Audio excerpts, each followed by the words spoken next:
முத்துக்கு முத்தாக படபாணியில் விழுப்புரம் மாவட்டம் செஞ்சியில் அரங்கேறியிருக்கும் சம்பவம் ஒன்று பெரும் பரபரப்பை ஏற்படுத்தியிருக்கிறது.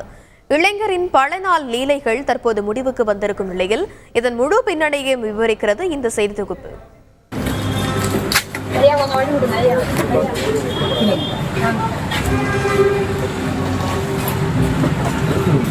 விழுப்புரம் மாவட்டம் செஞ்சியை அடுத்த பெரும்புகை கிராமத்தைச் சேர்ந்தவர் வெங்கடேசன்.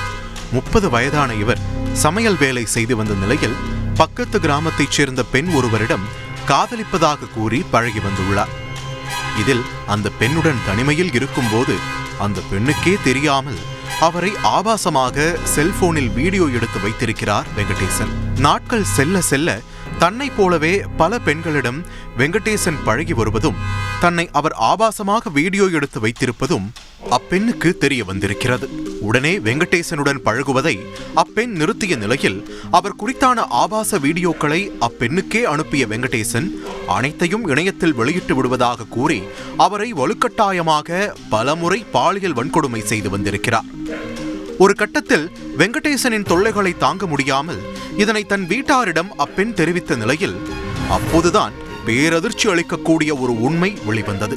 வெங்கடேசனின் குடும்பத்தாரிடம் முறையிட்டு இளைஞரை சுற்றி வளைத்து பிடித்த பெண்ணின் உறவினர்கள் வெங்கடேசனின் செல்போனை கைப்பற்றி சோதனை செய்தனர்.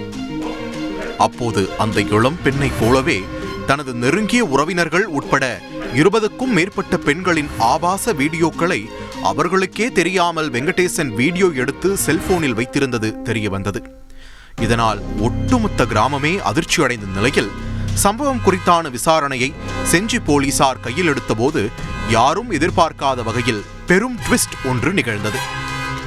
வெங்கடேசனின் இந்த லீலைகளுக்கு அவரின் அண்ணனும் அக்கா மற்றும் அக்காவின் கணவரும் உடந்தை என்பது தெரிய வந்தது.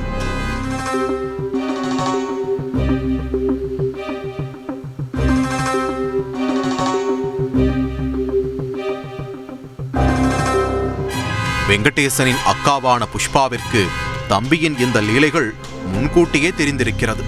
அவர் செஞ்சியில் உள்ள கம்ப்யூட்டர் சென்டர் ஒன்றில் வேலை செய்து வரும் நிலையில் தம்பி எதிர்காலத்தில் போலீசில் சிக்காமல் இருக்க தான் பணிபுரிந்து வரும் கம்ப்யூட்டர் சென்டரில் இருக்கும் உயர் ரக தொழில்நுட்பத்தை பயன்படுத்தி வீடியோவை யாராலும் திரும்ப எடுக்கவே முடியாத வகையில் தடயமே தெரியாமல் டெலிட் செய்திருக்கிறார். இதற்கு புஷ்பாவின் கணவர் பூபாலனும் வெங்கடேசனின் அண்ணன் புருஷோத்தமனும் உடந்தை என சொல்லப்படுகிறது. இந்நிலையில் வெங்கடேசனிடம் இருந்து கைப்பற்றிய செல்போனை சைபர் கிரைம் ஆய்வுக்காக அனுப்பி வைத்த போலீசார் பெண்களை ஆபாசமாக வீடியோ எடுத்தல், பாலியல் வன்கொடுமை உள்ளிட்ட 9 பிரிவுகளின் கீழ் வழக்கு பதிவு செய்து வெங்கடேசனையும் அவரது அண்ணன் புருஷோத்தமனையும் கைது செய்து சிறையில் அடைத்தனர். தொடர்ந்து இந்த குற்றச்சம்பவங்களுக்கு உடந்தையாக இருந்ததாக கூறி வெங்கடேசனின் அக்கா புஷ்பா மற்றும் அவரின் கணவர் பூபாலனை போலீசார் வழக்கு பதிவு செய்து தேடி வரும் நிலையில் இந்த சம்பவம் செஞ்சியில் பெரும் பரபரப்பை ஏற்படுத்தியிருக்கிறது. செய்திகளை உடனுக்குடன் தெரிந்து கொள்ள உடனே சப்ஸ்கிரைப் பண்ணுங்க.